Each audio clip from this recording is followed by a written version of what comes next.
사이먼이 발견한 것은 파괴와 역병의 군주 바알이었습니다. 그 악마는 우리 내면 속에 살며 언제든 고개를 내밀 준비를 하고 있습니다. 파리대왕이라는 책을 읽었던 팬은 아마 소설 속의 랄프와 자신을 동일시했겠죠. 핀도 대마 농장의 집시들의 대장으로서 리더십에 많은 도전을 받았을 거고요. 몇 번이라도 같은 책을 읽으면서 마음의 위안을 얻었을 겁니다. 그러면서 인간 사회에 대한 비난을 마음속으로 이어갔겠죠.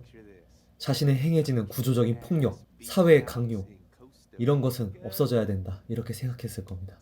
그러나 핀은 자신이 랄프가 아니라 잭과 같아지고 있음은 꿈에도 몰랐나 봅니다.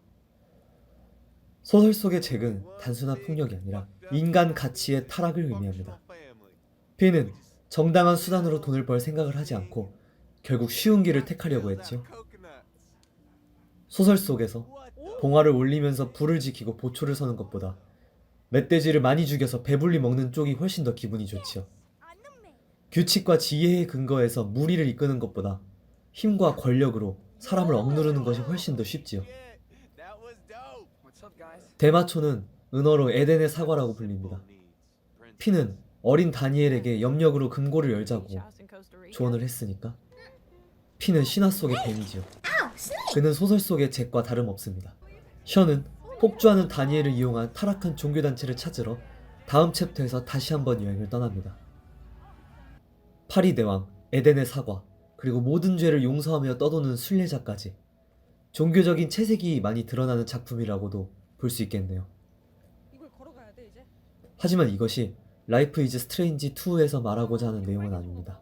미장센 파리대왕이 시사하는 바가 아직 남아있습니다. 윌리엄 골딩이 말했습니다. Man produces evil as a bee produces honey. 인간은 벌이 꿀을 모으듯이 악을 만든다. 그리고 한 가지 더 말했습니다. Childhood is a disease, a sickness that you grow out of. 유년기는 질병이다. 성장해서 벗어나야 될 병환이다. 윌리엄 골딩의 말을 듣고 나면 아서 C 클라크의 SF 소설 유년기의 끝이 떠오릅니다. 유년기의 끝은 스타크래프트 스페이스 오디세이 2001 에반게리온 원작격이죠. 마침 에반게리온도 한 소년의 신경 변화를 다루고 있는 안노 감독도 그 이카리 신지가 겪는 성장통을 질병이라고 생각하는 듯합니다. 파리대왕에서 랄프와 아이들을 화합하기 위해 말합니다. 어른들은 이런 문제로 싸우지 않아. 우리는 좀 더 어른스러워져야 돼. 그러나 소설 속의 하늘에서는 미사일과 전투기가 날아다니는 광경으로 가득하죠. 그 말은 인류 전체가 아직 어리숙하다는 뜻이겠죠. 그러고 보니 원령공주도 자연을 파괴하는 인간 사회의 미성숙함을 고찰하는 영화였죠. 그래서 공주와 아시타카는 시시가미에게 머리를 다시 돌려줍니다. 마치 작품끼리 대화를 하는 것 같아요. 굉장하지 않나요? 서구 세계에서 통용되던 종교적인 해석을 떠올릴 수 있습니다. 인간은 죄악을 타고나는데 그 죄를 사해가는 과정이 인생이다. 동양에도 같은 말이 있죠. 순자가 말하기를 인간은 본디 악한데 인, 의, 예, 지는 성현의 가르침으로 훈련되는 것이다. 윌리엄 골딩의 유년기는 질병, 그 말과 굉장히 큰 유사점이 있습니다. 한술 더 떠서 사르트르라는 사람은 문학이란 무엇인가라는 책에서 인간 마음속에 있는 악의 존재를 인식하는 것이 문학의 역할이라고 강조하기까지 했죠. 하지만 단순히 LIS2가 종교적인 메시지를 전하는 스토리라면은 파리 대왕이라는 책을 왜 핀의 텐트에다 끼워 넣었을까요? 핀은 결과적으로 상황을 오판하여 최악의 선택을 하고 마는 캐릭터인데 말이죠. 그것은 스토리 작가가 기존 서구적인 해석과 다른 해석을 염두에 두었기 때문입니다. 맹자의 성선설을 한번 이야기해볼까요? 인간은 물이 위에서 아래로 흐르듯이 본디 선하지 않은 사람이 없다. 세상의 공세에 무너져서 도덕을 수양하지 않은 자가 악에 물든다. 그렇다면 유년기의 정신적 병폐를 어떻게 하면 치료하고 어른으로서 그리고 성인으로서 살아갈 수 있는 것일까요? 맹자는 5가지를 답합니다. 첫째가 존심양성, 본연의 마음을 다스리고 전심치지, 주의를 집중하여 학업에 열중하며 반구제기, 자신의 허물을 찾아 질문을 던지고 호선, 선을 추구하는 자세를 갖추며 중용지행, 무엇을 하든 지나침과 부족함이 없을 것, 이 5가지를 요구하고 있습니다. 네, 맹자는 인간을 죄가 아니라 가능성으로 바라보고 있습니다. 그럼 이 모든 스토리를 거쳐가면서 왜 다니엘과 션의 엄마는 집을 떠나는 선택을 했을까요? 다니엘처럼 숨겨진 힘이 유전으로 있지 않을까 하는 그런 스토리를 떠올리면서 진행하다 보면 엄마가 다니엘의 힘과는 아무 관련이 없고 오직 규율과 규칙에 얽매여 사는 것이 단지 싫기 때문에 가족을 버리고 떠돌이의 삶을 선택한 것을 알게 됩니다. 사실 이 부분이 스토리의 가장 핵심적인 부분이라고 생각합니다. LIS2의 스토리는 엄마의 가출에 어떠한 정당성도 부여하지 않습니다. 단지 션과 다니엘의 엄마는 어린 시절 소녀였을 때부터 전혀 성숙하지 못했을 뿐입니다. 그럼 엄마가 악인가요? 악이죠. 엄마의 본질은 선한 사람이지만 결과적으로 보면 악행을 끼치고 다니죠. 가정을 파탄내고 이 모든 사건의 원인을 제공했어요. 그렇다면 이 논의에서 좀 더 나아가 볼까요? 션은 엄마를 결국 이해하고 용서하게 됩니다. 어째서 용서할 수 있었을까요? 션은 오랜 시간 수양하면서 선이라는 본질에 다가간 것입니다. 이 게임에서 가장 좋은 엔딩이 있는데 멕시코 국경에 다다라서 다니엘 대신에 체포돼서 오랜 형량을 살아가는 엔딩이 있죠. 이 엔딩에서 션은 이 모든 것을 책임지고 희생합니다. 마치 자신이 예수라는 듯이요. 그래서 많은 사람들이 이 결말을 마음에 들어하지 않습니다. 하지만 중요한 것은 션과 엄마의 가장 극명한 차이점이 책임감에 있다는 겁니다. 책임은 곧 희생이죠. 책임지는데 뭔가 이득이 된다는 것은 하나도 없습니다. 그럼에도 이 세상에는 책임지기 위해서 살아가는 사람들이 있습니다. 성숙한 사람들이죠. 그것이 바로 우리가 이상적으로 생각하는 어른의 모습입니다. 션은 모든 책임을 자신이 짐으로써 진정한 의미의 어른이 된 겁니다. 아이는 악을 범하기 쉽지만 어떤 선의 상징으로 자라날 수도 있습니다. 소설 파리대왕에는 그 부분이 간과되어 있어요. 서구 사회는 오랜 세월 동안 어린아이를 통제하는 방법만을 찾을 뿐 그들의 가능성을 찾는 방법을 전혀 염두에 두지 않았어요. 그렇기에 파리대왕이라는 책을 읽은 팬은 다니엘을 악행의 도구로만 생각한 겁니다. 자, 이제 모든 퍼즐이 맞춰지는 듯 합니다. 유년기를 단순히 병으로 보는 시각이 있고 인생 전체를 죄악시하는 종교적인 시각이 있었죠.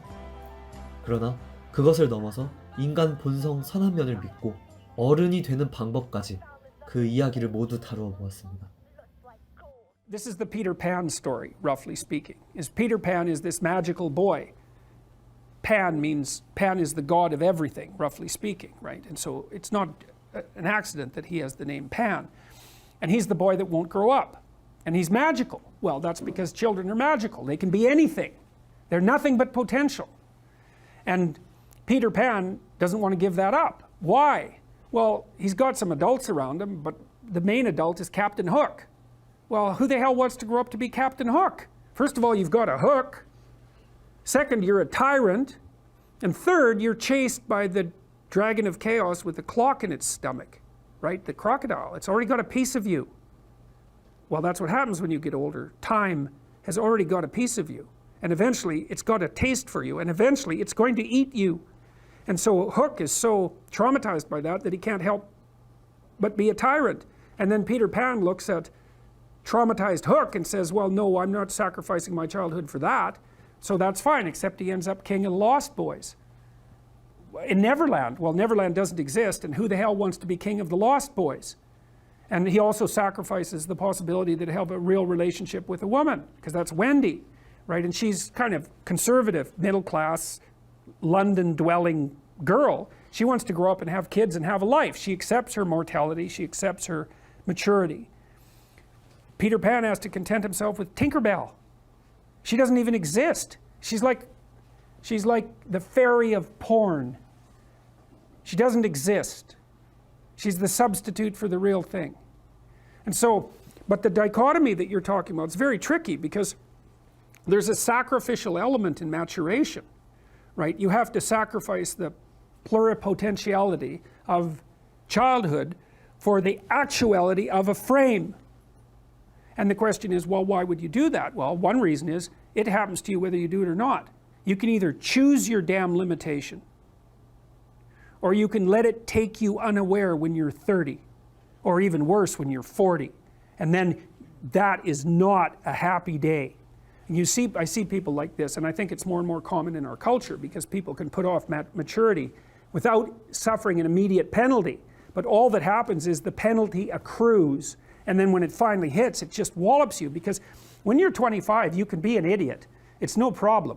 Even when you're out in a job search, it's like, well, you don't have any experience and you're kind of clueless. It's, yeah, you're young, it's no problem. That's what young people are like, but they're full of potential. Okay, well, now you're the same person at 30.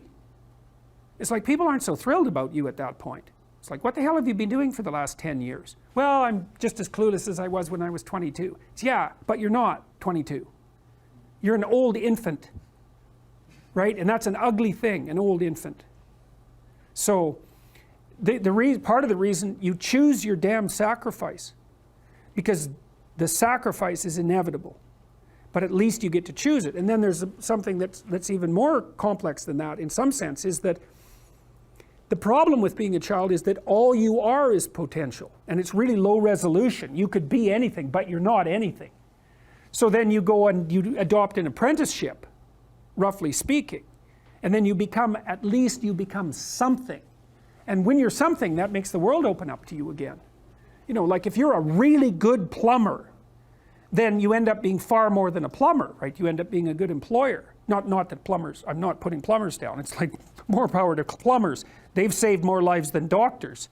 So, hygiene, right? So, if you're a really good plumber, well, then you have some employees, you run a business, you train some other people, you enlarge their lives, you're kind of a pillar of the community, you have your family. Once you pass through that narrow training period, which narrows you and constricts you and develops you at the same time, then you can come out the other end with a bunch of new possibility at hand. And Jung talked about that. He thought that part of the proper path of development in the last half of life was to rediscover the child that you left behind as you were apprenticing. And so then you get to be something and regain that potential at the same time. Goodbye to things that bore me. Joy is waiting for me. I see